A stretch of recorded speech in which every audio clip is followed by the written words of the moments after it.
Fine ma'am. ठीक आप है कैसे हो? मैं अच्छी हूँ, thank you so much.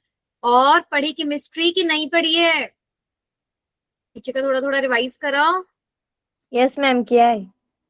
Okay good Ujjwala. और बाकी सब ने? Yes ma'am. Okay very good.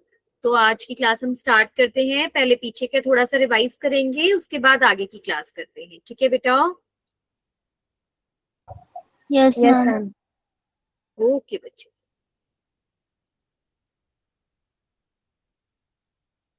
चलिए मैं अपनी स्क्रीन शेयर करती हूँ। मैम मुझे आपकी वॉइस ब्रेक होती हुई आ रही है। बेटा एक बार आप दोबारा ना रीज्वाइन करो, हो सकता है इंटरनेट की कोई दिक्कत हो। क्या बाकी सभी बच्चों को क्लियर आ रही है आवाज? Yes ma'am. हाँ, तो सुजीत एक बार आप बेटा दोबारा ट्राई करो, ठीक है? तो बेटा आज डेट है 1 जुलाई, नया मंथ स्टार्ट हो गया है और हम चैप्टर कर रहे हैं सॉल्यूशंस। और सॉल्यूशंस में जो हम चैप्टर कर रहे हैं उस टॉपिक का नाम है कॉलिगेटिव प्रॉपर्टीज। कितनी कॉलिगेटिव प्रॉपर्टीज होती हैं? How many colligative properties are there? सबसे पहले ये बताना है कितनी कॉलिगेटिव प्रॉपर्टीज होती हैं।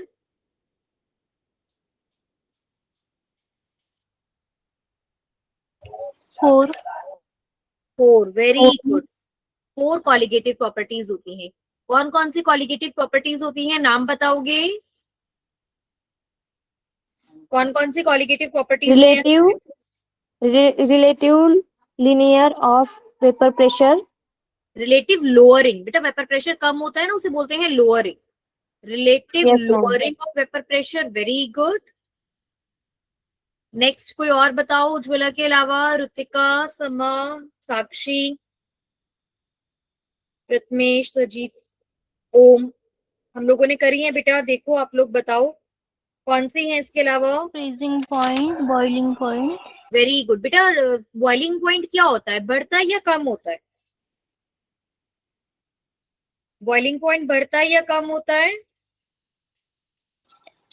बढ़ता है मैम। बढ़ता है, तो उसे बोलते हैं एलिवेशन इन बॉइलिंग पॉइंट। ठीक है, वेरी गुड। बोलते हैं elevation in boiling point. Freezing point कम होता है या बढ़ता है? Operation in freezing point. Depression. Operation नहीं, डिप्रेशन। डिप्रेस मतलब होता है बेटा किसी चीज का नीचे जाना। डिप्रेशन, डिप्रेशन एक बीमारी भी है ना। डिप्रेशन में क्या होता है, कोई इंसान बड़ा लो फील करता है, ऐसा फील करता है वो नीचे, मतलब लो फील करता है। तो डिप्रेशन जो इंग्लिश वर्ड है ना, उसका मतलब होता है किसी चीज का घटना, कम होना। तो depression in freezing point. Osmotic pressure. Osmotic pressure ma'am. Very good. और लास्ट प्रॉपर्टी है ऑस्मोटिक प्रेशर, जिसके बारे में हम लोगों ने लास्ट टाइम बात करी थी। ठीक है, साथ साथ इनके फॉर्मूला भी रिवाइज कर लेते हैं। Relative lowering of vapour pressure, बेटा relative lowering of vapour pressure होता है सॉल्यूशन का P minus P nought upon में P nought is equals to Xi2, which is equals to the mole fraction of solute. Elevation in boiling point, boiling point में कितना change आया है, that is equals to Kb into में M Kb into molality. m। Very good. Freezing point में कितना change आया है, उसका क्या फॉर्मूला होता है? चेंज इन फ्रीजिंग पॉइंट का क्या होता है? Delta TF is equals to KF into में M, KF इंटू में मोलालिटी। और ऑस्मोटिक प्रेशर होता है pi is equals to N2 upon में VRT। याद है हम लोगों ने ये सारे फॉर्मूलाज पढ़े थे बेटा? अगर आप लोगों ने ये सारे फॉर्मूलाज नहीं लिखे हुए हैं अपनी नोटबुक में, तो अभी भी आप लिख सकते हैं। ये सभी फॉर्मूलाज बहुत इंपॉर्टेंट फॉर्मूलाज हैं जिनसे न्यूमेरिकल्स आते हैं। ठीक है,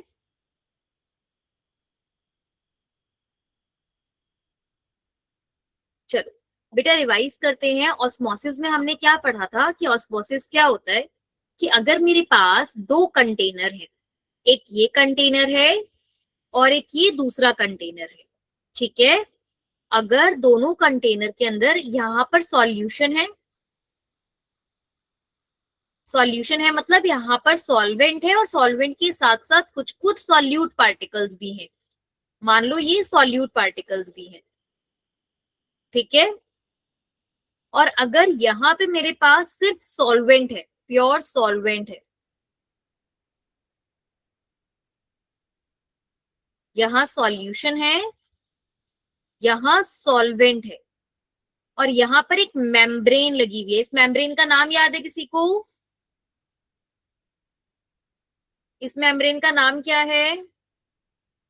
सेमी परमिएबल मेम्ब्रेन। बेटा आप लोग पढ़ा करो प्लीज पहले का। सेमी परमिएबल मेम्ब्रेन याद आया?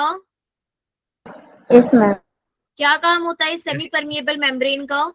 क्या करती है ये semi permeable membrane? Solvent molecules को परमिशन देती है ट्रैवल करने के लिए। Excellent Sujit, very good. ये सॉल्वेंट मॉलिक्यूल्स को ट्रेवल करने की परमिशन देती है, बट सॉल्यूट मॉलिक्यूल्स को नहीं देती है। Very good. इसीलिए इसको सेमी परमिएबल, सेमी मतलब आधा, परमिएबल मतलब परमिशन देना। तो ये किसी किसी चीज को परमिशन देती है, किसी किसी को नहीं देती है, तो सॉल्वेंट को देती है।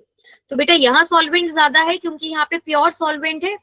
तो सॉल्वेंट से अगर सॉल्यूशन की तरफ आपका सॉल्वेंट पार्टिकल्स ट्रैवल कर रहे हैं through a semi permeable membrane, इस प्रोसेस को हम क्या बोल रहे थे? ऑस्मोसिस बोल रहे थे, याद है? ठीक है। अच्छा बेटा, जरूरी नहीं होता कि हर बार सॉल्वेंट या सॉल्यूशन हो, ऐसा भी हो सकता है कि दोनों बार मेरे पास सॉल्यूशन ही हो। ये दो कंटेनर है, यहाँ पे एक सॉल्यूशन है, ये सेमी परमिएबल मेम्ब्रेन है, यहाँ पे भी एक सॉल्यूशन है। मानते हैं बेटा कि इस वाले कंटेनर में सॉल्वेंट के पार्टिकल्स कम है, सॉरी सॉल्यूट के पार्टिकल्स, यहाँ सॉल्यूट के पार्टिकल्स कम है और यहाँ सॉल्यूट के पार्टिकल्स ज्यादा है।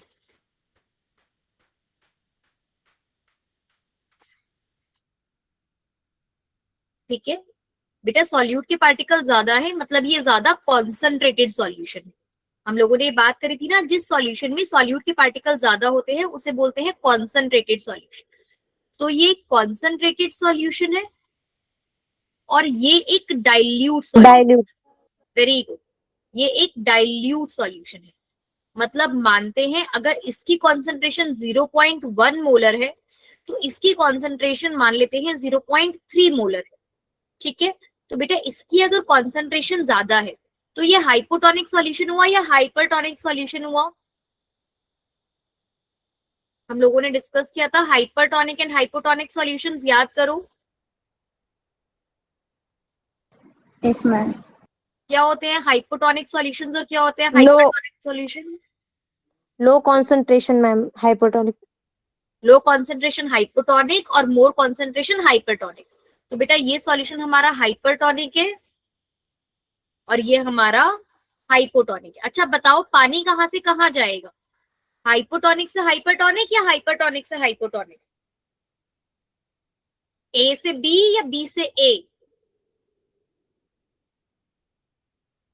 हाइपोटोनिक से हाइपोटोनिक। हाइपरटोनिक। बेटा ए से बी या बी से ए, ऐसे बताओ। चलो ए से बी मैम। ओके गुज्ज्वला, ठीक है। बाकी सब बच्चे बोलो, प्रद्युमन, प्रथमेश, सुजीत, तुषार। देखो बेटा यहाँ पर सॉल्यूट कब है, मतलब सॉल्वेंट ज्यादा है, तो सॉल्वेंट यहाँ से कहाँ ट्रेवल करेगा? ए से बी ट्रेवल करेगा। इस प्रोसेस को हम बोलते हैं ऑस्मोसिस। चलो बेटा ये वाला प्रोसेस हमें बहुत सारी जगहों पे काम आता है। जैसे जब हम कभी बॉडी में मान लो इंजेक्शन लगाना है, तो जो इंजेक्शन के अंदर दवाई है वो हमारे ब्लड के साथ हाइपरटोनिक होनी चाहिए, हाइपोटोनिक होना चाहिए या आइसोटोनिक होना चाहिए? अगर इंजेक्शन लगाना है तो जो इंजेक्शन में दवाई है उसका जो प्रेशर होना चाहिए वो ब्लड से ज्यादा होना चाहिए, ब्लड से कम होना चाहिए या ब्लड जैसा सेम होना चाहिए? ब्लड जैसा सेम होना चाहिए। ब्लड जैसा सेम होना चाहिए, वेरी गुड। क्योंकि बेटा थोड़ा सा भी ज्यादा प्रेशर हुआ तो वो हमारे ब्लड प्रेशर के साथ ऊपर नीचे फ्लक्चुएशन कर सकती है, विच कैन बी हार्मफुल। तो ऐसे में हम इस बात का ध्यान रखते हैं कि जो इंजेक्शंस होते हैं they should be isotonic. Injections must be isotonic to our pressure। ऐसा क्यों बेटा? क्योंकि मान लो ये हमारा एक बॉडी का सेल है, ठीक है, बॉडी की सेल के बाहर अगर मैंने एक हाइपरटोनिक सॉल्यूशन रख दिया, ठीक है, हाइपरटोनिक सॉल्यूशन मतलब इसमें कॉन्सेंट्रेशन ज्यादा है। अब अगर इसमें कॉन्सेंट्रेशन ज्यादा है मतलब सॉल्यूट कम है, तो बेटा सेल से पानी क्या हो जाएगा, बाहर की तरफ आ जाएगा। आ रही है बात समझ में? Yes ma'am. और Yes, सेल हमारा ma'am. क्या कर जाएंगे, बॉडी की सेल्स का साइज हमारा क्या कर जाएगा, श्रिंक कर जाएगा। हमारे सारे सेल क्या करेंगे, पिचक जाएंगे। क्यों? क्योंकि सेल के अंदर पानी ज्यादा है, हाइपरटोनिक मतलब बाहर पानी कम है, तो सारा पानी सेल से बाहर की तरफ पानी लगेगा। सिमिलरली अगर उन्होंने हाइपोटोनिक सॉल्यूशन लगा दिया, ये मेरे सेल है, यहाँ पे मानो जो उन्होंने इंजेक्शन लगाया वो हाइपोटोनिक है, हाइपोटोनिक सॉल्यूशन हुआ तो सेल के अंदर पानी चला जाएगा, तो सेल क्या कर जाएगा, सेल हमारा स्वेल कर जाएगा। दोनों ही सिचुएशन में हमारे लिए क्या हो सकता है, हार्मफुल हो सकता है ना बच्चे। Yes, ma'am. Yes ma'am. Injections must be isotonic to the pressure inside our cell.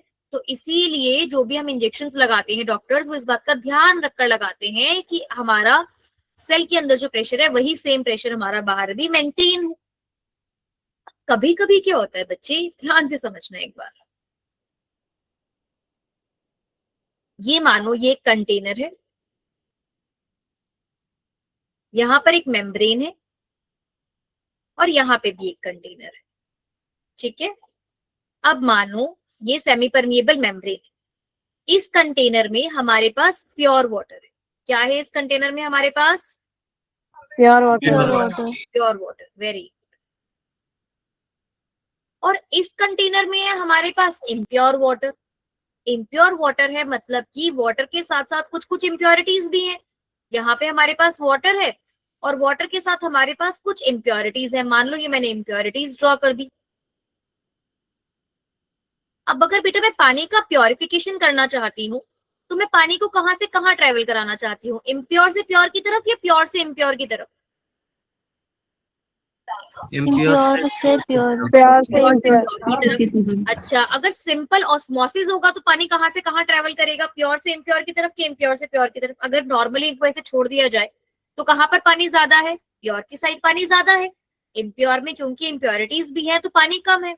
तो अगर सिंपल ऑस्मोसिस कराया जाएगा बेटा, तब तो पानी क्या करेगा, प्योर से इम्प्योर की तरफ चला जाएगा। क्या वो हमारे लिए हेल्पफुल होगा? No ma'am. नहीं। तो ऐसे में अब हमारे लिए क्या हेल्पफुल होगा, यहाँ पर हमें एक नई टर्म सीखनी है बेटा। दैट टर्म इज, हमें यहाँ पे क्या कराना है, उल्टा कराना है ऑस्मोसिस का। And this is known as reverse osmosis. इसे क्या बोलते हैं, रिवर्स ऑस्मोसिस। रिवर्स मतलब उल्टा ऑस्मोसिस। और रिवर्स ऑस्मोसिस को बेटा शॉर्ट में बोलते हैं आरओ। क्या आप लोगों ने कभी आरओ सुना है? Yes ma'am. Yes, क्या ma'am. होता है आरओ, बताओ? वाटर फिल्टर करता है। वाटर ही होता है। Very good, water filter.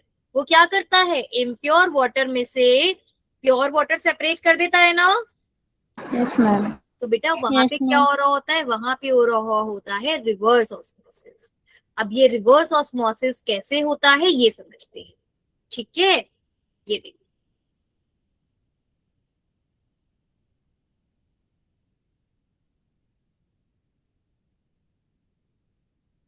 Reverse osmosis में हमने यहाँ एक कंटेनर लिया बेटा, ठीक है, और यहाँ पर एक कंटेनर लिया, ठीक है। यहाँ पे हमारे पास है इम्प्योर वाटर और यहाँ पे हमारे पास है फ्रेश वाटर, ठीक है। और यहाँ पर हमारे पास है सेमी परमिएबल मेम्ब्रेन। यहाँ पर हमारे पास क्या है, सेमी परमिएबल मेम्ब्रेन। अब होता क्या है बच्चे, हमें पता है कि जब भी कभी अगर इम्प्योर वाटर से फ्रेश वाटर से इस तरफ जाएगा, ठीक है, तो कुछ ना कुछ बेटा ऑस्मोटिक प्रेशर लगा रहा होगा। ये वाली जो ये वाली लेयर है, ये कुछ ना कुछ ऑस्मोटिक प्रेशर लगा रही होगी। अब बेटे जैसे आर्म रेसलिंग का कंपटीशन होता है ना, कि जिस तरफ ज्यादा प्रेशर लगता है उस तरफ क्या होता है, वो झुक जाता है। तो सिमिलरली हम क्या करते हैं, हम बाहर से एक्सटर्नल प्रेशर लगाना स्टार्ट करते हैं। हम क्या करते हैं, बाहर से एक्सटर्नल प्रेशर देना स्टार्ट करते हैं। और वो एक्सटर्नल प्रेशर क्या करता है, इन पार्टिकल्स को इस तरफ धक्का दे देता है। क्या करता है, इन पार्टिकल्स को इस तरफ धक्का दे देता है। आ रही है बात समझ में? Yes ma'am. बेटा देखो यहाँ पे ध्यान से समझो, ऑस्मोटिक प्रेशर की डिफाइन याद करो। हम लोगों ने ऑस्मोटिक प्रेशर की डिफाइन पढ़ी है। Osmotic pressure is the pressure required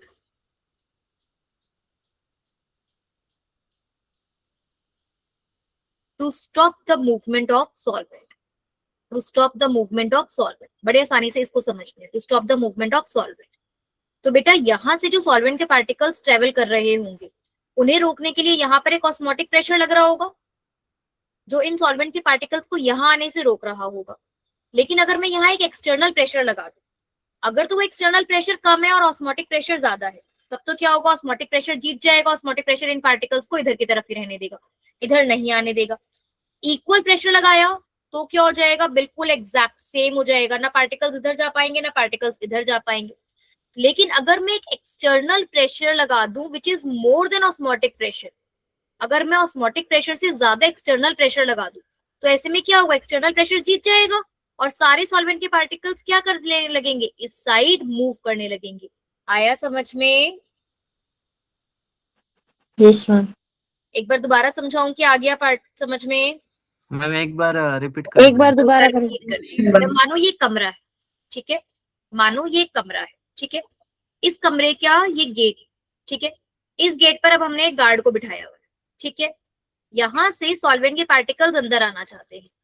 ये जो गार्ड है ना, ये ऑस्मोटिक प्रेशर है. ये गार्ड क्या है, ऑस्मोटिक प्रेशर. Osmotic pressure. ये गार्ड का क्या काम है कि जो कोई भी सॉल्वेंट के पार्टिकल्स आ रहे हैं उन्हें रोकना, ठीक है. ऑस्मोटिक प्रेशर क्या करता है, जो भी सॉल्वेंट के पार्टिकल्स आते हैं उन्हें रोकता है.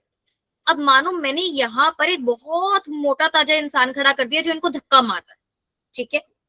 अब अगर वो धीरे से धक्का मारेगा तो कौन जीतेगा, ऑस्मोटिक प्रेशर या फिर ये एक्सटर्नल प्रेशर? एक्सटर्नल प्रेशर में. External pressure. बेटा अगर एक्सटर्नल प्रेशर एक छोटा सा बच्चा है और ऑस्मोटिक प्रेशर बड़ा सा इंसान है तो कौन जीतेगा, एक्सटर्नल प्रेशर के osmotic pressure? Osmotic pressure. Osmotic pressure. ऐसे में क्या ये पार्टिकल्स अंदर जा पाएंगे? नहीं जा पाएंगे. नहीं जा पाएंगे. इक्वल प्रेशर लगाऊंगी तो क्या ये पार्टिकल्स अंदर जा पाएंगे, अगर ये दोनों बिल्कुल इक्वल ताकत के हो? नहीं जा पाएंगे. लेकिन अगर एक्सटर्नल प्रेशर ज्यादा हो जाए, अगर ये बहुत मोटा ताजा इंसान, ये च्यवनप्राश खा ले और ये बहुत मोटा ताजा इंसान हो जाए और उसके बाद ये धक्का लगाए, तो क्या अब सॉल्वेंट के पार्टिकल्स इस तरफ चले जाएंगे? Yes ma'am. यस. यही होता है रिवर्स ऑस्मोसिस में. In the reverse osmosis the external pressure which is greater than the osmotic pressure is applied to reverse the flow of solvent molecules. reverse मतलब उल्टा कर देना. solvent molecules का जो movement है वो उल्टा हो जाता है. this is reverse osmosis. ये देखिए आपकी बुक से, यहाँ पे ये देखिए, ये फ्रेश वाटर है बेटा, ये सॉल्ट वाटर है, ये सेमी परमिएबल मेम्ब्रेन है. इन जनरल अगर मैं देखूं तो जो ऑस्मोसिस का फ्लो रहता है बेटा वो ये रहता है कि पार्टिकल्स यहाँ से यहाँ मूव करते हैं, ठीक है. लेकिन अब हम क्या करते हैं, सॉल्ट वाटर के ऊपर एक पिस्टन लगा देते हैं. पिस्टन क्या होता है बेटा, जैसे होली की पिचकारी होती है ना, उस तरीके का एक सिस्टम होता है. अगर मैं इस पिस्टन को नीचे की तरफ दबाऊंगी तो यहाँ पे प्रेशर इंक्रीज हो जाएगा. Yes ma'am. Yes ma'am. Yes ma'am. यहाँ से बेटा ऑस्मोटिक प्रेशर लग रहा है. ये ऑस्मोटिक प्रेशर क्या कर रहा है, ये ऑस्मोटिक प्रेशर पार्टिकल्स को यहाँ मूव करा रहा है. लेकिन अगर मैं यहाँ से एक्स्ट्रा प्रेशर लगा दूं तो पार्टिकल्स कहाँ मूव करने लगे जाएंगे, इस डायरेक्शन में मूव करने लग जाएंगे, अपोजिट रिवर्स डायरेक्शन में. उसके लिए हमें क्या करना पड़ रहा है, एक्सटर्नल प्रेशर लगाना पड़ रहा है. बेटा जो हमारे घरों में आरओ होता है, क्या वो अपने आप चल जाता है या इलेक्ट्रिसिटी हमें उसको बिजली देनी पड़ती है, स्विच ऑन करना पड़ता है? इलेक्ट्रिसिटी मैम, स्विच ऑन करना इलेक्ट्रिसिटी देनी पड़ती है, स्विच ऑन करना पड़ता है. क्यों? क्योंकि जब हम स्विच ऑन करते हैं ना तभी वो एक्सटर्नल प्रेशर इसके पास जाता है, जिसकी वजह से जो डायरेक्शन ऑफ फ्लो है वो क्या हो जाता है, रिवर्स हो जाता है. और हमें क्या मिलता है, प्योर वाटर मिलता है. आ रही है आप लोगों को बात समझ में? Yes ma'am. And this Yes, process is known as reverse osmosis. This process is known as reverse osmosis. तो एक बार reverse osmosis की define लिखेंगे बच्चे. When an external pressure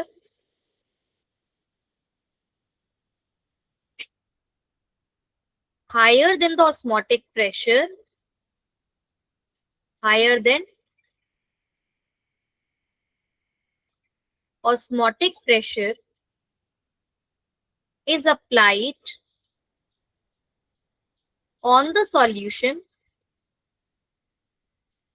the movement of solvent particles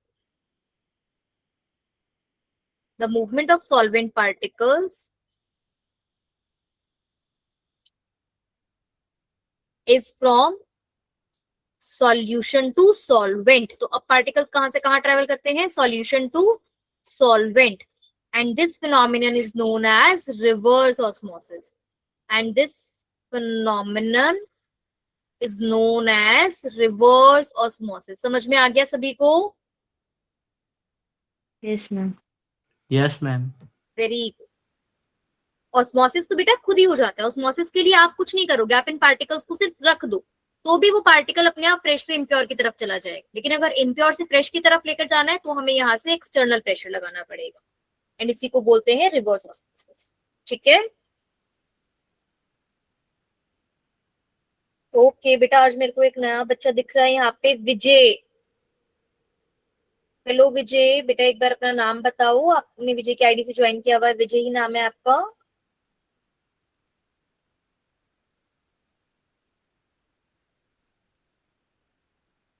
वसुधा, आज आपने भी बहुत दिनों में ज्वाइन करा है।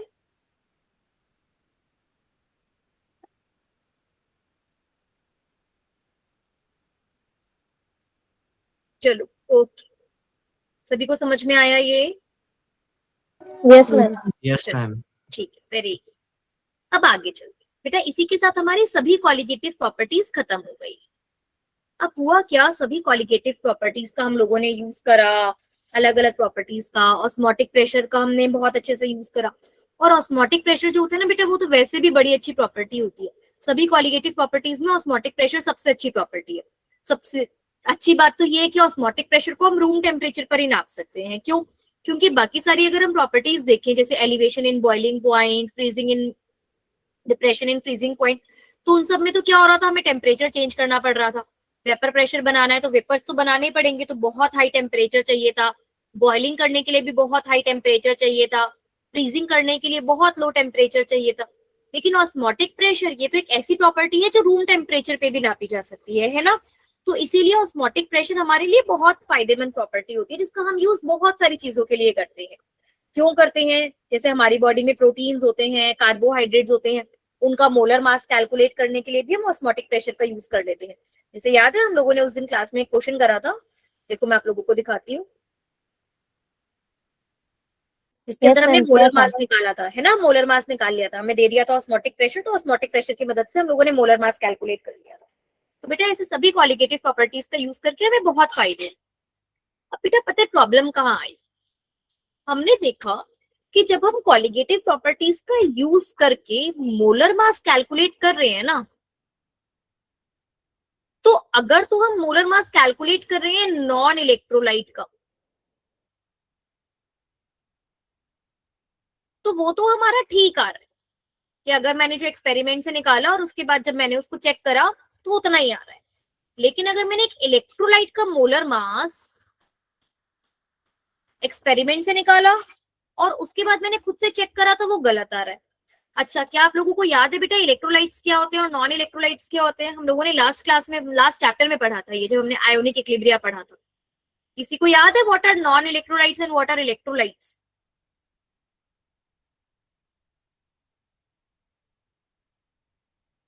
देखो बेटा, जैसे अगर मैं पानी में कुछ सॉल्यूशंस डालती, ये मैंने पानी लिया और इस पानी में अगर मैंने NaCl डाल दिया, क्या डाल दिया? NaCl, तो वो पानी में NaCl की फॉर्म में नहीं रहेगा।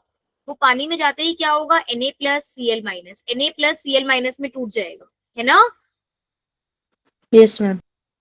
बेटा ऐसे सब्सटेंसेस को बोलते हैं इलेक्ट्रोलाइट्स। ऐसे सब्सटेंस हमारे क्या होते हैं? इलेक्ट्रोलाइट्स। इलेक्ट्रोलाइट्स क्या होते हैं? सॉल्यूशन सब्सटेंसेस दैट डिसोशिएट्स, जो टूट जाते हैं। डिसोशिएट मतलब टूट जाते हैं। Substances that dissociate into ions. याद आ रहा है आप लोगों को ये? जो इलेक्ट्रिसिटी कंडक्ट, हाँ, इलेक्ट्रिसिटी कंडक्ट करते हैं। क्यों इलेक्ट्रिसिटी कंडक्ट करते हैं? क्योंकि वो आयंस में कन्वर्ट हो जाते हैं। Substances that dissociates into ions are electrolytes. लेकिन अगर मैं इसी पानी के सॉल्यूशन में बेटा यूरिया डाल दूं या ग्लूकोज डाल दूं, जैसे ग्लूकोज का फॉर्मूला होता है C6H12O6, तो वो C6H12O6 ही रहेगा, वो टूटेगा नहीं। C6H12O6, C6H12O6, C6H12O6, वो इस तरीके से रहेगा। ठीक है, तो ये क्या होते हैं? Non electrolytes. इलेक्ट्रोलाइट। ये हमारे पास क्या है? Non electrolytes. Substances that does not dissociate into ions. समझ में आ रहा है ये सभी को? Yes ma'am. क्लियर हो रहा है बेटा? अच्छा, अब देखो, बड़े ध्यान से समझना यहाँ पे, सिर्फ 1 मिनट बहुत ध्यान से रिवाइज करेंगे, साथ में सुनेंगे, उसके बाद जो मैं क्वेश्चन करूंगी उसका आंसर करेंगे। मैम एक बार लास्ट स्लाइड दिखाना, हाँ हाँ हाँ, ये लिख रहा था। ओके। ये हम लोगों ने बेटा पिछला जो चैप्टर पढ़ा था आयोनिक इक्विलिब्रिया, वहां पर हम लोगों ने इलेक्ट्रोलाइट्स, नॉन इलेक्ट्रोलाइट्स, इनकी बहुत अच्छे से बात करी थी। ठीक है, तो आप वहां के पुराने लेक्चर्स देख सकते हो, तो आपको थोड़ा रिवीजन हो जाएगा। सबसे पहला ही लेक्चर देखोगे तो उसमें हमने सबसे पहले यही बात करी है। यस पूरा मैम, नहीं भी देखो तो इतना देखोगे तो आ जाएगा समझ में। ठीक है, हो अब गया मैम, आप चेंज हो कर गया? सकते हैं। ठीक है, ओके बेटा याद कर, हमने पढ़ा था कि जो कॉलिगेटिव प्रॉपर्टीज होती हैं वो किस पे डिपेंड करती है, अमाउंट ऑफ सॉल्यूट पे या नेचर ऑफ सॉल्यूट पे? बताओ, कॉलिगेटिव Amount of प्रॉपर्टीज किस पे solute. Depend? Amount of solute. Amount of colligative solute. Properties क्या होती है बेटा? Properties that depends only on the amount of solute, only on the amount of solute irrespective of its nature, irrespective of its nature। तो अब होता क्या है बच्चे कि मानो मैंने यहां एक सॉल्यूशन लिया और इस सॉल्यूशन में मैंने 3 मॉलिक्यूल्स डाले ग्लूकोज के। कितने मॉलिक्यूल्स डाले? 3 मॉलिक्यूल्स डाले ग्लूकोज के। बेटा पानी में जाने के बाद वो कितने मॉलिक्यूल्स रहेंगे? 3 के 3 ही रहेंगे, 1 2 और ये 3 मॉलिक्यूल्स हो गए ग्लूकोज के। आ रहा है समझ में? लेकिन वहीं पर अगर मैं एक दूसरा सॉल्यूशन लूं और इस सॉल्यूशन में अगर मैं 3 मॉलिक्यूल्स डाल दूं NaCl के, तो क्या वो पानी में जाने के बाद 3 मॉलिक्यूल्स रहेंगे NaCl के? पानी में जाने के बाद क्या होगा? पानी में जाने के बाद क्या वो NaCl ऐसे रहेगा? नहीं मैम, Na तो plus. क्या कर जाएगा? Na plus Cl minus, Yes ma'am. Na plus Cl minus, Na plus Cl minus. बेटा यहाँ पे बाहर कितने मॉलिक्यूल्स थे? 3 और 3। पानी में भी कितने रहे? 3। अब यहाँ पर हमने डाले कितने हैं? 3 मॉलिक्यूल्स, लेकिन पानी में जाने के बाद कितने मॉलिक्यूल्स बन गए? पानी में जाने के बाद कितने मॉलिक्यूल्स बन गए? 6। 3 Na प्लस के और 3 Cl माइनस के। आ रही है बात समझ में? Yes ma'am. Yes ma'am. यहाँ पे कितने मॉलिक्यूल्स हो गए? 6 मॉलिक्यूल्स। और कॉलिगेटिव प्रॉपर्टी को तो इस बात से फर्क ही नहीं पड़ रहा था ना कि वो मॉलिक्यूल Na प्लस का है या Cl माइनस का है या NaCl का है या ग्लूकोज का या सुक्रोज का है। उसे तो सिर्फ इस बात से फर्क पड़ रहा था कि कितने मॉलिक्यूल्स हैं। तो यहाँ पर तो जब हम 3 मॉलिक्यूल्स लिख रहे थे तो 3 का मतलब 3 ही था, लेकिन अब यहाँ पर जब हमने 3 मॉलिक्यूल्स लिखी तो 3 मॉलिक्यूल्स का मतलब क्या हो गया? 6 मॉलिक्यूल्स। आ रही है बात समझ में? Yes ma'am. Yes ma'am. एक और एग्जांपल लेते हैं। मानो मैंने यहां पर ले लिया MgCl2, ठीक है। अब यहां पर मैंने एक बीकर लिया, इस बीकर में पानी डाला और मैंने इस पानी के अंदर 2 मॉलिक्यूल्स डाले MgCl2 के। बेटा अब एक MgCl2 टूटता है ना, तो वो MgCl2 कैसे टूटता है? उसमें एक मॉलिक्यूल बनता है Mg2 प्लस का, एक मॉलिक्यूल बनता है Cl माइनस का और एक और मॉलिक्यूल बनता है Cl माइनस का। ऐसे बनते हैं MgCl2, एक Mg और 2 क्लोरीन के मॉलिक्यूल्स बनते हैं। तो बेटा ये जब मैं 2 मॉलिक्यूल्स MgCl2 के पानी में डालूंगी तो क्या हो जाएगा? एक Mg2 प्लस Cl माइनस, एक Mg2 प्लस Cl माइनस। कितने मॉलिक्यूल्स हो गए? 6। 6। हमने लिखे कितने थे? 2। 3। तो इसीलिए गड़बड़ हो रही है ना। इसीलिए तो क्या हो रहा है कि जो नॉन इलेक्ट्रोलाइट्स थे उस केस में तो हमारा मोलर मास करेक्ट आ रहा है कि जितना हमने एक्सपेरिमेंट से कैलकुलेट करा उतना ही आ रहा है, लेकिन इलेक्ट्रोलाइट के केस में कॉलिगेटिव प्रॉपर्टीज जो है वो हमारा कैसा मास दे रही है? Colligative properties abnormal molar mass दे रही है। कैसा मोलर मास दे रही है? एबनॉर्मल। जो हम सोच रहे उतना मोलर मास नहीं आ रहा, कुछ और अलग ही मोलर मास आ रहा है, अब नॉर्मल मोलर मास आ रहा है, क्योंकि इलेक्ट्रोलाइट के केस में वो पानी में जाने के बाद ज्यादा प्रॉपर्टीज, ज्यादा आयंस बनाने लगते हैं। इस प्रॉब्लम को सॉल्व करने के लिए बेटा हमारे पास एक साइंटिस्ट आए, वेंट हॉफ। हमारे पास कौन से साइंटिस्ट आए? Van't Hoff. अच्छा मेरी स्क्रीन शेयर नहीं, मैंने पीछे बुक दिखाई थी तो आप लोगों ने बुक देखी नहीं होगी।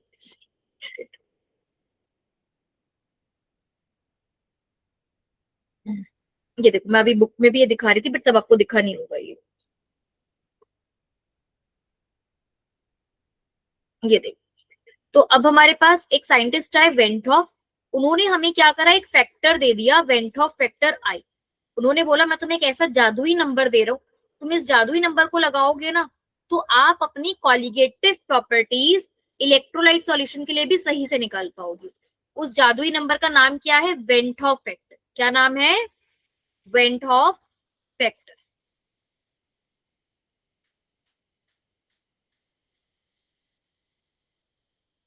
इस वेंटॉफ फैक्टर को बोलते हैं बेटा आई। क्या बोलते हैं वेंटॉफ फैक्टर को?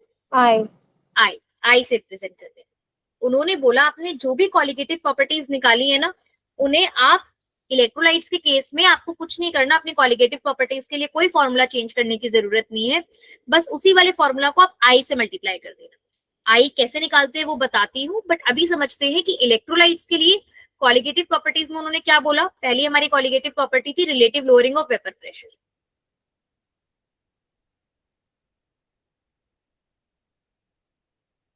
हमारी सबसे पहली प्रॉपर्टी थी relative lowering of vapour pressure. उन्होंने बोला आपने उसका फॉर्मूला पढ़ा है, P minus P nought upon में P nought is equals to Xi2। उन्होंने बोला आप इस फॉर्मूले को बना दो, P minus P nought upon में P nought is equals to i Xi2। वो कहते हैं आपके पास फॉर्मूला था एलिवेशन इन बॉइलिंग पॉइंट का,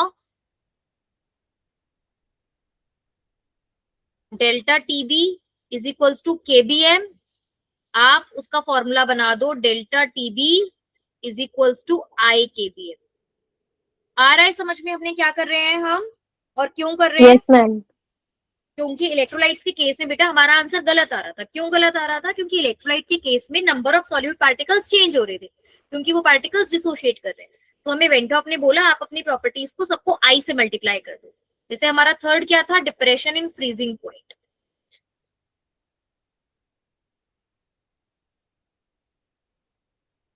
डिप्रेशन इन फ्रीजिंग पॉइंट का हमारा फॉर्मूला था delta TF is equals to K F M. तो अब क्या फॉर्मूला बन जाएगा? वो क्या बन जाएगा वो formula? Delta T F is equal to i K F M. अच्छा बेटा एक बात बताओ, यहाँ पर जो मैं ये m लिख रही हूँ इस m का मतलब क्या है? ये छोटे वाले m का मतलब क्या है? मोलैरिटी।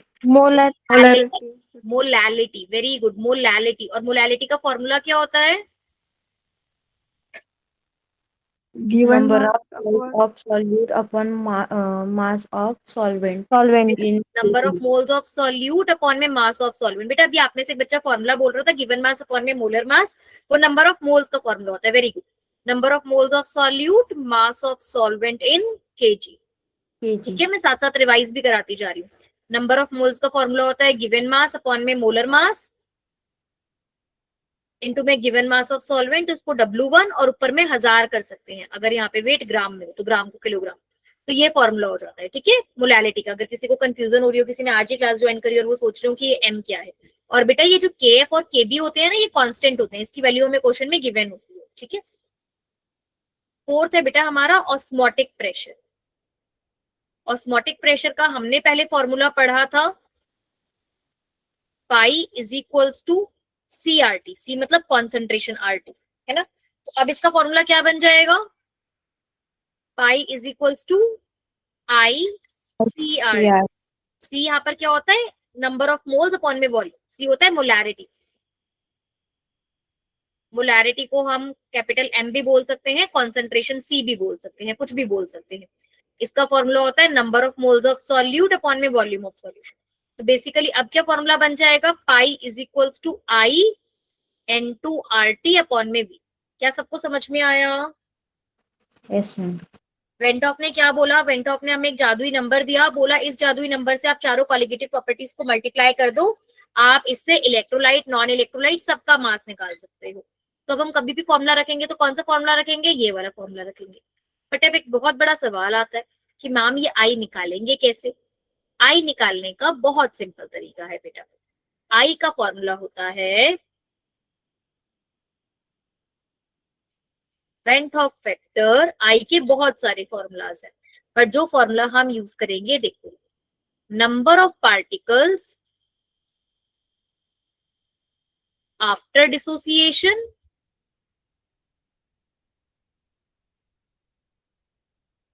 अपॉन में number of particles before dissociation.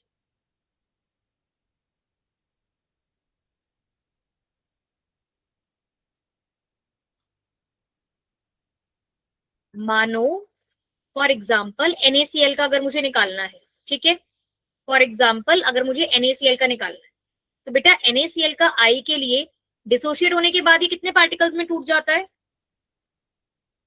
6। नहीं बेटा, अगर मैं एक ही लेती हूँ तो, अगर मैंने एक लिया है, एक NaCl है, तो अगर एक NaCl है तो वो डिसोशिएट होने के बाद कितने पार्टिकल्स में टूटेगा? 6। 2। तो और डिसोसिएशन से पहले कितने पार्टिकल्स हैं? 1। एक। तो इसका वेंटॉफ फैक्टर कितना आया? 2 अपॉन में 1 कितना हो गया बेटा? 2 हो गया ना। जो बच्चे 6 कह रहे हैं उनको भी करके दिखाती हूँ। बेटा 6 कब आ रहे थे? जब मैं 3 NaCl ले रही थी, ऐसा हो रहा था ना। तो चलो 3 NaCl से कर लेते हैं। 3 NaCl डिसोसिएशन के बाद कितने दे रहे थे? 6। डिसोसिएशन से पहले कितने हैं? 3। अभी भी आंसर कितना आएगा? 2 ही आएगा ना। Yes ma'am. तो इसका मतलब NaCl का वेंटॉफ फैक्टर कितना हो गया? 2। चलो अब निकालते हैं CaCl2 का। ठीक है, CaCl2 के अंदर बेटा CaCl2 जब टूटता है तो देखो, CaCl2 टूटता है तो ये दे देता है Ca2 प्लस 2Cl माइनस -9, यानी कि एक कैल्शियम और 2 क्लोरीन देता है। तो इसका मतलब ये टूटने के बाद कितने पार्टिकल्स देता है? 3। टूटने से पहले कितना है इसका? 1। इसका मतलब इसका वेंटॉफ फैक्टर कितना हो गया? 3। समझ में आया? Yes ma'am. सभी को समझ में आ रहा है? Yes ma'am.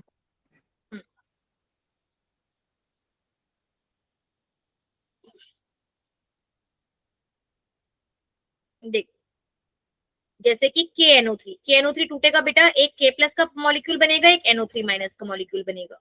तो इसका कितना हो गया? 2। NaCl का भी Na और Cl दो पार्टिकल्स में टूटा तो वेंटॉफ फैक्टर कितना हो गया? 2। Na2SO4, देखो Na2SO4 जब ये टूटेगा तो बेटा कैसे बनता है? Na प्लस बनते हैं 2 और एक SO4 2 माइनस बनता है। तो कितना होगा इसका वेंटॉफ फैक्टर?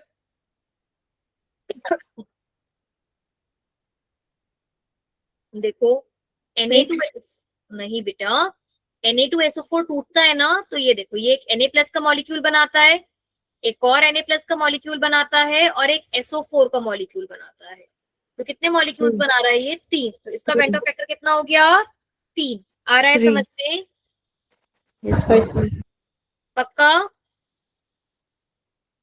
अच्छा एक बात बताओ, अगर ग्लूकोज ले लूं तो ग्लूकोज का वेंटॉफ फैक्टर कितना होगा? ग्लूकोज डिसोसिएशन के बाद कितने मॉलिक्यूल्स देता है?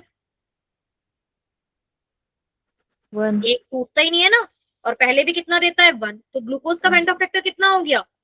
1 मैम। हाँ, तो बेटा जितने भी नॉन इलेक्ट्रोलाइट्स होते हैं ना जो टूटते नहीं है, उन सभी नॉन इलेक्ट्रोलाइट्स का वेंटॉफ फैक्टर कितना होता है? 1।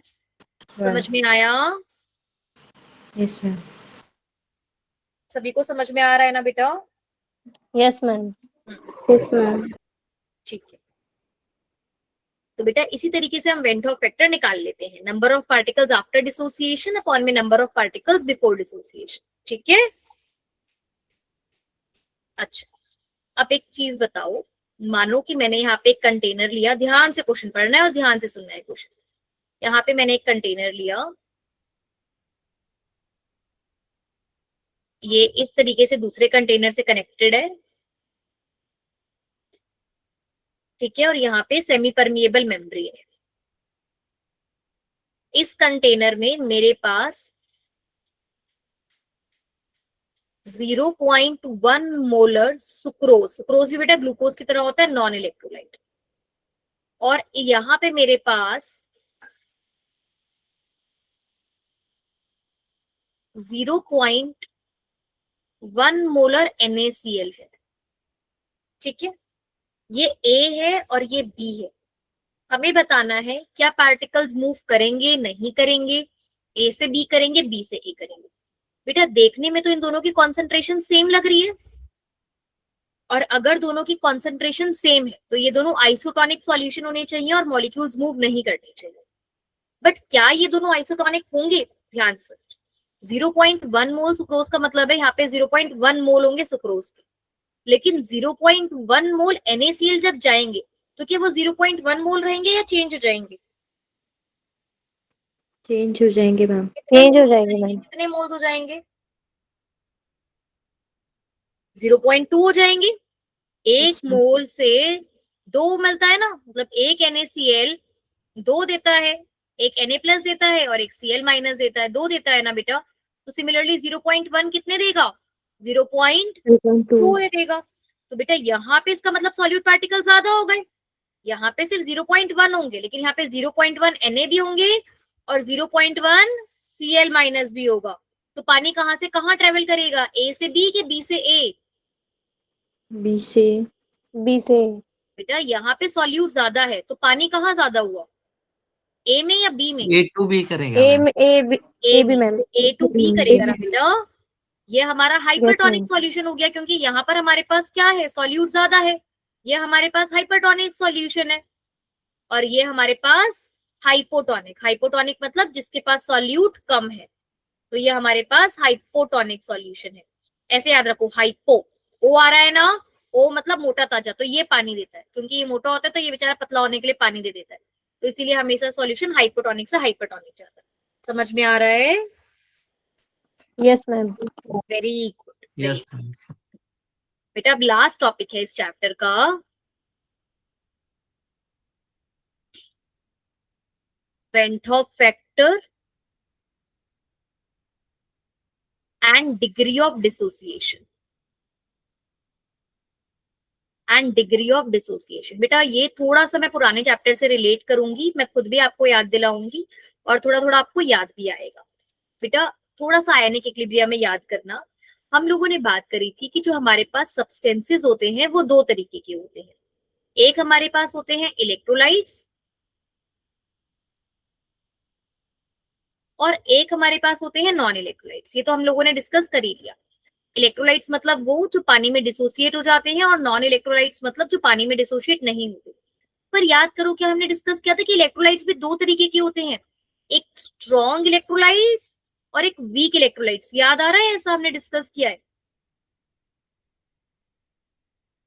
एक होते हैं बेटा स्ट्रॉन्ग इलेक्ट्रोलाइट्स और एक होते हैं वीक इलेक्ट्रोलाइट्स। दोनों में डिफरेंस क्या होता है ये सोचो। बेटा स्ट्रॉन्ग इलेक्ट्रोलाइट्स होते हैं कि जैसे मान लो मैंने 100 मॉलिक्यूल्स लिए NaCl के, ठीक है, NaCl एक स्ट्रॉन्ग इलेक्ट्रोलाइट होता है। तो बेटा पानी में जाने के बाद क्या करता है, अगर मैंने 100 मॉलिक्यूल्स लिए NaCl की, तो ये 100 के ऑलमोस्ट 100 मॉलिक्यूल्स टूट जाते हैं। हद से हद 99 टूट जाएंगे, कोई एक ही मॉलिक्यूल होगा जो बचेगा NaCl की फॉर्म में, वरना सारे के सारे molecules Na plus Cl minus Na plus Cl minus Na plus Cl minus बना लेते हैं। बट वहीं पर बच्चा अगर मेरे पास कोई एक वीक इलेक्ट्रोलाइट होता है, मान लो मेरे पास CH3COOH एसिटिक एसिड, ये मेरे पास एक वीक इलेक्ट्रोलाइट है। तो ये वीक इलेक्ट्रोलाइट क्या करता है ना बेटा, कि अगर मैंने इसके 100 मॉलिक्यूल्स डाले पानी में, तो 100 में से 100 मॉलिक्यूल्स नहीं टूटते। क्या होता है, मान लो सिर्फ 5 मॉलिक्यूल्स टूट गए, तो 5 मॉलिक्यूल्स में तो क्या हो गया, CH3COO माइनस H प्लस बन गया, CH3COO minus H plus, CH3CO minus H plus. लेकिन बाकी जो 95 मॉलिक्यूल्स है वो किस फॉर्म में रहेंगे, CH3COOH के फॉर्म में रहेंगे। आ रही है बात समझ में? What are strong electrolytes and what are weak electrolytes? Yes ma'am. बाकी भी बोलो। Yes ma'am. बेटा यहाँ पे क्या होता है, मॉलिक्यूल्स पूरी तरह टूट जाते हैं, यहाँ पे कुछ कुछ ही मॉलिक्यूल्स टूटते हैं। तो अब ऐसे में हम ये तो नहीं मान सकते ना, यहाँ पर तो हमने मान लिया था कि 100 मॉलिक्यूल से 200 हो गए, क्यों? क्योंकि 100 Na प्लस बन गए और 100 Cl माइनस बन गए। लेकिन यहाँ तो हम ऐसा नहीं मान सकते ना, क्योंकि 100 के 100 तो नहीं टूटे। तो यहाँ पे हमें देखना पड़ता है कि कितने मॉलिक्यूल्स टूटे हैं। उसी को हम बोलते हैं बेटा डिग्री ऑफ डिसोसिएशन। उसी को हम क्या बोलते हैं? Degree of dissociation. इसे हम अल्फा से रिप्रेजेंट करते हैं। हम लोगों ने बहुत अच्छे से, बहुत डिटेल से ये पुराने वाले चैप्टर में करा हुआ है। आप लोग भूल गए होंगे क्योंकि टाइम हो गया, तो या तो पुराने नोट्स देखो या पुराने लेक्चर्स देखोगे तो आपको समझ में आ जाएगा। तो बेटा वेंट हॉफ फैक्टर से डिग्री ऑफ डिसोसिएशन निकाल कर ही यूज करना पड़ता है। तो उसके लिए भी हमारे पास एक फॉर्मूला है, तो हमें ज्यादा कुछ घबराने की जरूरत ही नहीं है। हमारे पास एक बहुत सिंपल सा फॉर्मूला होता है जो इन दोनों को रिलेट करता है बेटा। वो फॉर्मूला होता है alpha is equals to I-1 upon में N-1। देखो alpha is equals to I-1 upon में N-1। लिखेंगे alpha is equals to I-1 upon में N-1। यहां पर ये अल्फा क्या है? Degree of dissociation. आई क्या है? Went Hoff factor.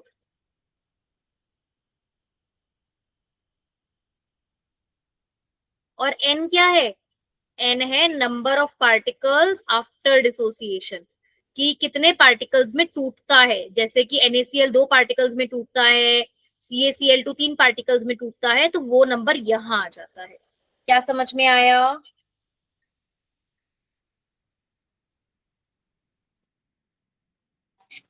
Yes ma'am. हम एक क्वेश्चन करें, क्वेश्चन से आप लोगों को अच्छे से समझ में आ जाएगा कि इससे कैसे क्वेश्चंस आते हैं। देखो 0.2 molar aqueous solution of KCl freezes at minus 6.80 degrees Celsius. Calculate the Vent-Hoff factor and osmotic pressure of solution at 0 degree Celsius. KF हमें ये गिवन है। एक बार ये वाला क्वेश्चन ट्राई करें बेटा। Yes ma'am. चलो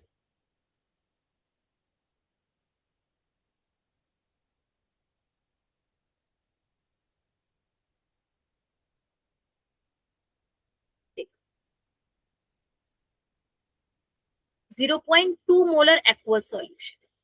तो बेटा हमें गिवन क्या है? देखो मोलर किसकी यूनिट होती है? मोलैरिटी। तो हमें molarity of the solution given है। मोलैरिटी M हमें गिवन है कितना? 0.2 molar.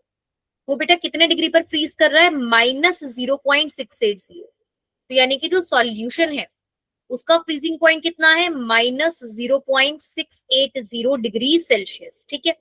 Calculate the van't Hoff factor. To calculate हमें क्या करना है?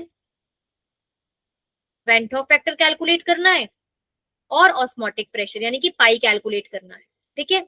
और हमें क्या गिवन है? टेम्परेचर हमें गिवन है 0 डिग्री सेल्सियस और KF हमें गिवन है 1.86 केल्विन। बेटा यहाँ पे कौन सी क्वालिटेटिव प्रॉपर्टी लग रही है? पहले अगर फ्रीजिंग की बात हो रही है तो मतलब कौन सी क्वालिटेटिव प्रॉपर्टी लग रही है? Depression in freezing point. तो यानी कि delta TF is equals to I-KF-M हो जाएगा। ये समझ में आ रहा है? Yes ma'am. Yes ma'am. बेटा नॉर्मल पानी कितने डिग्री पर फ्रीज करता है? पानी कितने डिग्री पर फ्रीज करता है अगर प्योर वाटर हो तो?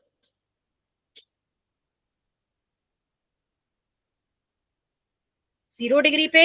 0 डिग्री यस सेल्सियस। मैम। और अभी कितने पर कर रहा है? -0.680 पर।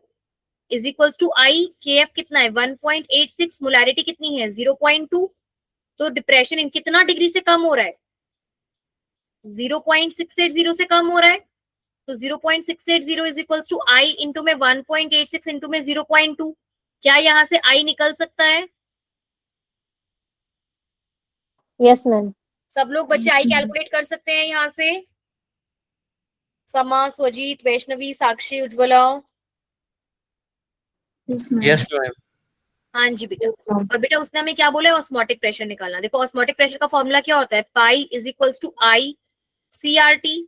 बेटा पाई आपको ये निकालना है I। वेंट ऑफ फैक्टर आप ऊपर से रख लोगे। टेम्परेचर उसने गिवन है, गैस कांस्टेंट हमें पता है, कंसंट्रेशन हमें पता है 0.2 हो जाएगा। Yes ma'am. Yes, ma'am. Okay, very good. तो यहाँ से बेटा आप ये क्वेश्चन करना, ठीक है। और बेटा Okay, please ma'am. Next class में आप रिवाइज करके आना, ठीक है। पिछली Yes, क्लास मैम दिखा हाँ, सकते हैं अच्छे क्या? से रिवाइज करके आएंगे। समझ में आ रहा है? ठीक है, चलो मैम बाकी नेक्स्ट क्लास में करते हैं। तो जी हाँ बेटा बोलो। पिछली क्लास की स्लाइड्स दिखा सकते हैं क्या? हाँ बेटा, मैंने ग्रुप में लिंक मैं दोबारा भेज देती हूँ। इस लिंक पर आपको इसकी सारी स्लाइड्स मिल जाएंगी जो भी हम देख रहे हैं, ठीक है।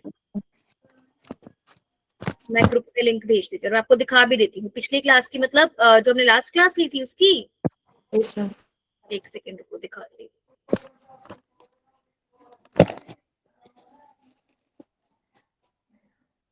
पिछली क्लास स्टार्ट हुई थी हमारी जहाँ पर हमने ऑस्मोटिक प्रेशर से डिस्कस किया।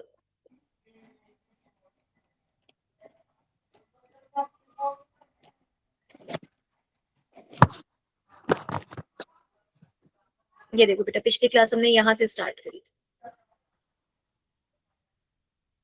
इसमें मैंने आपसे पूछा था कि पानी किस तरफ डायरेक्शन में जाएगा। बाकी बच्चे बेटा लेफ्ट कर सकते हैं, अगर आपको रिवीजन के लिए देखना है स्लाइड्स तो आप देख सकते हो बिल्कुल। वो पिछली क्लास में एब्सेंट थे ना इसलिए। हाँ हाँ, तो बेटा हमने डिस्कस किया था कि पानी कहाँ से कहाँ ट्रेवल करेगा तीनों केसेस में। फिर हमने सॉल्वेंट और सॉल्यूशन के टर्म्स में समझा था।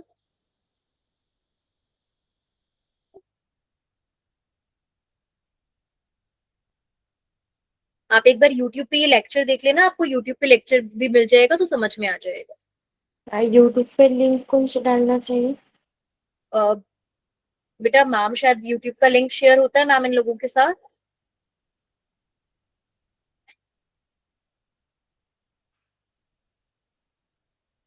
हम्म, मैं बोलूंगी मैम को एक बार आपके साथ यूट्यूब का लिंक शेयर कर देंगे, कोई बात नहीं, ठीक है। आप यू कैटापुल्ट डाल के सर्च करोगे तो भी मिल जाएगा। ये हमने बेटा पिछली क्लास में करा था यहाँ तक, ठीक है। मैम आप पीपीटी की लिंक भेज देना फिर से। मैं पीपीटी की लिंक भेज रही हूँ, उसी से समझ में आएगा, क्योंकि ऐसे स्लाइड से तो समझ में नहीं आएगा ना। मैंने पीपीटी का लिंक मैंने ले लिया है, मैं पीपीटी का लिंक आप लोगों के ग्रुप पे भेज देती हूँ, ठीक है। और आप इस लिंक से देख लेना। ओके, ओके बच्चे, ठीक है, bye. Bye. Good. thank you, ma'am. Okay, Bye. Thank you बच्चे, thank you so much, bye.